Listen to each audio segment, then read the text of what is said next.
So this is DC Nightlife's JV Jones here with the awesome and talented comedian Eddie Bryant. What's up, Hey, Eddie? JV. Woo, this man here, he is busy.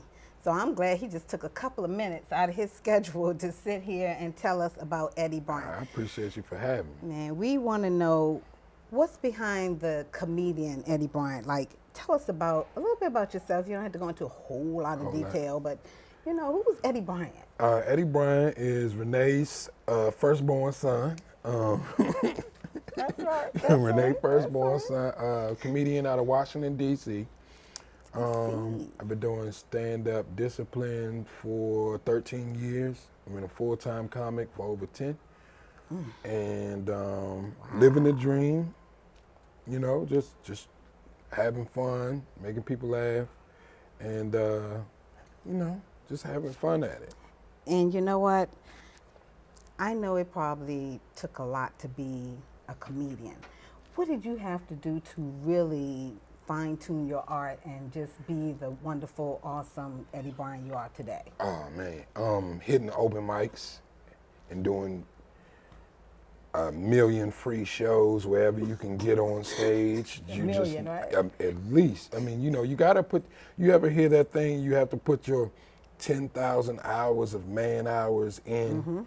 That really holds true when it comes to becoming a comedian. We do it not for the money. Most comedians don't do it for the money. You work and you work at it until you grow into a place where you're valued enough to be paid, you know, and then, or you create ways to make money, because you know you're an independent artist. So eventually, you know, you have to get into that space of making money. But the art and developing the art and becoming a better artist, that is what we have to do in order to become good. So you take your 5 minutes every night. You know, you need 5 minutes a night, 5 nights a week for 10 years. Right. And then you're like, oh, he's funny. Gotcha. Right? Yeah, it's just not being the funny person in the classroom. Oh no, or the block, or the in church, and everybody has a sense of humor. But can you go in the middle of Ohio in a room full of people that are not your cousins and all of that stuff and get on stage for an hour and make them laugh and relate and connect to people? Can you do that? And that's what being a comedian is about, you know, and it's the difference between a comedian and a comic too. So, you know, comedians, you know, comics tell jokes. Okay. Two men walk in a bar and one guy says to the other guy, blah, blah, blah, blah, blah. Gotcha. Right? A comedian tells stories in a funny way. It's a lot more to it. It's a lot more, you know, it's a different way of expression, you know. So, you know, that's what it's about. Well, I know coming from this area, we have so many great comedians, you know, besides yourself. Who is your favorite comedian, like dead or alive, that you can say, and I know you probably got so many. Who's your favorite besides yourself now? Right, right. Now, I gotta say myself because I need my likes, so I'm gonna start off with me. Exactly. No, let's see. Richard Pryor's probably one of the greatest of all time. Bill Cosby. Bless his heart. Yeah. Eddie Murphy. Yeah, Eddie back in the day was just. Eddie funny today. Yeah, yeah. Eddie funny today. If you have room full of comedians, he would probably be the funniest guy in the room. Gotcha. You know? Gotcha. Dave Chappelle, of course. Of course. Tony Woods. Of course. Yeah, Tony got that kind of humor though that if you don't listen carefully. Yeah, that's comedy. That's stand-up in general. Yes. People, stand-up comedy is for people that are in an environment to listen, not to talk and catch what we catch it after the fact. Come to and just listen to what they got to say, and then be like, oh, he wasn't funny, or he was funny. So you got to come in there and you got to be, Tony. Because they didn't catch half of it. Yeah, It's they like, missed it. Oh, okay. You missing all all them jewels. Yes. And these comics have worked 10 years to build up those jewels. Exactly. And you just sitting there talking, girl, what time are you leaving? You know, something. You're on your phone and all of that. You know, you're missing the living in the moment. You know, you got to be present. So this is, I don't know, everybody else feels like I do, but I don't want to sit in the front seat because man. I'm like, man, are y'all going to beat me up? So look, is that a myth? That is a myth. Okay. Here's how you get beat up on in a comedy show. This is a sure way. You come in the front, you're on your phone, you're talking loud, you're interrupting the comic. Every time the comic says something, you got something to say, blah, blah, blah. So the comedic's defensive mind is like, oh, this person wants some attention. So I'm going to give it to them. That's it. Right? So that's how you get yourself in a situation where you're talked about. But generally, a comedian already knows some of the things that they want to say. So they may ask a question or something like that because stand-up is more of a conversation between you and the audience. So they may ask your opinion, hey, ladies, who cheat more, men or women? Or, you know, those things aren't something that sets you up to be like, oh, this person, let me get this, you know. Because nobody pays to be talked about. Right. So you're not, some guy's on a date, he got his woman. You don't want to embarrass that guy by talking about him or talking about his woman. They're not going to come back and see you. Exactly. You know. So you just create an environment where it's a mutual respect. Respect the mic. Okay, guys on the mic, let them do their thing. Now, if they're bombing a horrible death, by all means, boo. Okay, that is your responsibility as an audience. But your responsibility also is to listen and give them an opportunity to win. Because you already done paid your money. Right. You're there. Give them a shot. Right. You know? So, you know, nobody wants to talk about it. But not unless you're late. Not even if you're late. You know, you still get a pass? You still get a pass. Okay. You only lose your pass when you cross the line and you're trying to show up this comedian that's on stage with a microphone. And you can't win because that person has a microphone. Can't win. So, you know, if somebody comes in late, they might be like, hey, these people caught a bus. Oh, enjoy yourself, don't sit down. And they're joking. Right. You know, make you feel comfortable, and then they're going to get back to their stuff. Exactly. But if you get into that back and forth, all bets are off. Yeah, it's off. I only mess with somebody if they jump out there with me. Other than that, I'm going to just do my stuff. Exactly. Is it true? Is comedy good for the health and for the soul? Absolutely. There are people in India that have these meditation camps and stuff like that, where they go laugh for an hour because it gives you, there's a chemical in your brain that helps you heal through laughter. Yes. It's part of your mental health. Yeah. Imagine if you went 30 days and you never laughed in 30 days. So if you're not laughing, you're not in a happy space, where are you at in those 30 days? Sad. You're sad, angry, frustrated, all of those things. So a comedian's purpose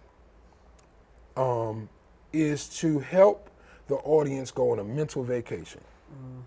So you didn't, buy a flight and blah, blah, blah, but for these 2 hours, you're gonna sit here and we're gonna help you laugh for an hour to where when you leave this show, you feel good, your energy's different. You ever seen a good comedy show and everybody walking out of, oh, girl, and everybody feeling good?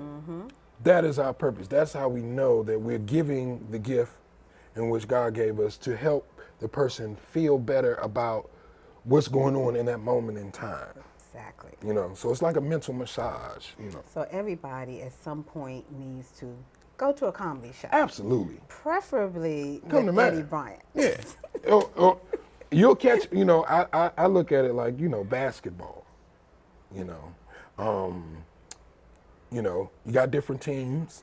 You got different players, and you like this about this player, and you like that about this player, and you like that, but you're a fan of basketball in general. Yes. So we need to get back to that, to where they're fans of comedy in general, and allow each artist to be individuals, and say, oh, this person's humor is this way, and this person's humor is this way, because we're all different. The minute we keep trying to put these artists in the same box, you're only going to get one type of whatever, and then only one comedian can be the star, and then everybody else is, to the side, or however they perceive it to be. And, everybody's not the same, Right. So, just allow the artists to be. And you definitely want that, because just like when you go to a show, a concert, it's not going to be just that one. It's going to be different types of music. So yeah, that is great. I know that for me, it was a while before I really went to any more comedy shows. It's like it kind of fell off a little bit. Do you think it's making a big comeback now that comedy is really starting to, and people are really wanting it? Yeah, I think that comedy is getting a bit of a resurge in people's psyche due to social media. We all see these funny clips and memes and all of those stuff. So that sarcastic, witty type of stuff is for the culture of likes. So there are some comics that are able to be seen. Netflix is putting out a slew of specials of different comedians every month. Good. Yeah. There are streaming stations that stream content. XM has, comedians that are being heard and seen and stuff like that. So we are trying our best to get the audience to come in and check out not just, well, I know for me, I try to not just say, okay, come look at me. I don't feel comfortable being that way, even though they say I should be, hey, me, my. I don't quite live that way. So I would want people to be fans of the game, and then that would give me an opportunity to gain a fan, but it also, my comrade in comedy will also be able to gain a fan, because it's room for both of us. Definitely. Or all of us, really, if we're on our job. Yeah. So do you have YouTube videos? Like, how can people pull up and just take a look at you, basically, and then they're going to come and see your show? Yeah, well, there are some clips on YouTube. I have a few. I don't leak a lot of material. Gotcha. All right. Is that I'm a sorry. problem? I'm sorry. Yeah. Is that a problem? Yeah, it is a problem, because in developing material and stamping your material, the rule in comedy is whoever gets it to TV first, that's whose joke it is, right? Gotcha. So we've had experiences, a lot of comedians, where people have stolen your material and went on to use it to get on TV. Gotcha. And so I tend not to leak a lot of clips, only because I would rather for the audience to get back into not living online and experiencing comedy just online. That's not the best light to experience stand-up comedy. It's nothing like going in a comedy club in a room full of people you don't know, and everybody's laughing. You ever hear that sound when you're in a room, it's 100, 200 people, and everybody's on the same page, and I don't know that couple over there, and this couple don't know them, but they're all laughing at the same joint. And they're 50 and they're 20, and they both get into jokes, and then you start connecting the dots in a human space. Right. And so that is the beauty of the art. We all human, let's live like that. And I think that, doing it that way is so much more vibrant, and the experience is it's just so much fun. And you have that moment in time in which you can remember, Can you remember the moment in time in which you were on your Facebook page and you just laughed so hard? Yes, I can. Right? Yes. Now, was somebody there to share it with you? Probably not. Now, you see what I'm saying? So what's the use of having a good moment if you can't share it with Gotta somebody? share it. Yep. You know?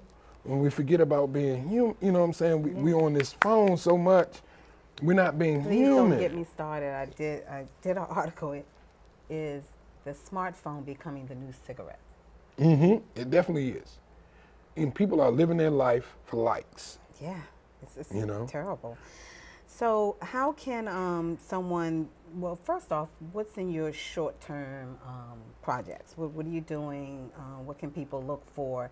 And then how can they, get in touch with you, book you, and things of that nature? TheEddieBryantShow.com. TheEddieBryantShow.com. That's my website. You can email me, follow me on my social media, just hit me up.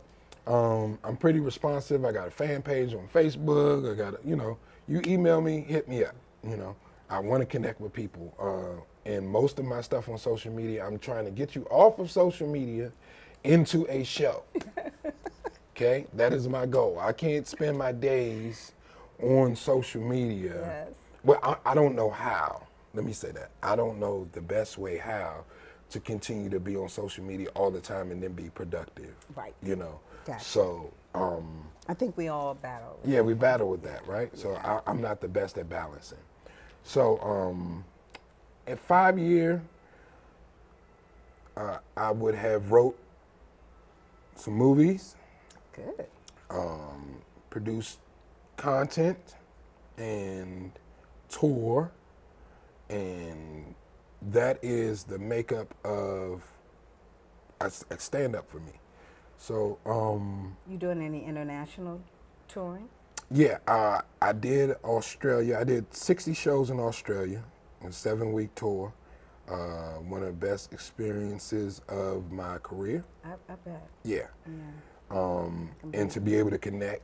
And, I've done the Caribbean, I've done Canada. I haven't done any Latin countries yet. I don't know how to speak. And I haven't done Europe. I'm gonna work on it though, Spanish Europe people. probably will be a good one.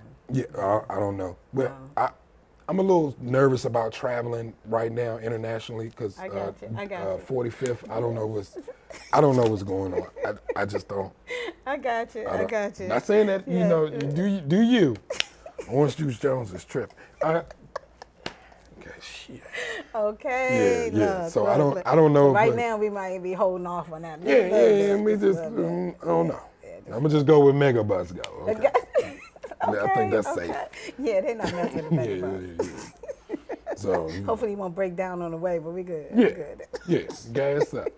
I got some gas money. Well, that's good. So look, everybody, we need you to look out for Eddie Bryant's upcoming shows. He is so funny. Thank you. You really need to check him out. Anything he put his hand on and his stamp on, best believe it's going to be funny as hell. Yeah. Okay. Come on out to shows, man. Just come have some fun. And yeah, man. I'm available for all types of events. So you can book me. I will do it. Divorce I don't parties, I don't divorce. I don't do cookouts though. I can't tell jokes next to hot dogs and hamburgers. That's not where I'm at in life. But if you got something good, let's do it. Gotcha. All right. Well, this is J.V. Jones, DC Nightlife, and Eddie Bryant, the funniest comedian ever. And this is a DC Nightlife exclusive.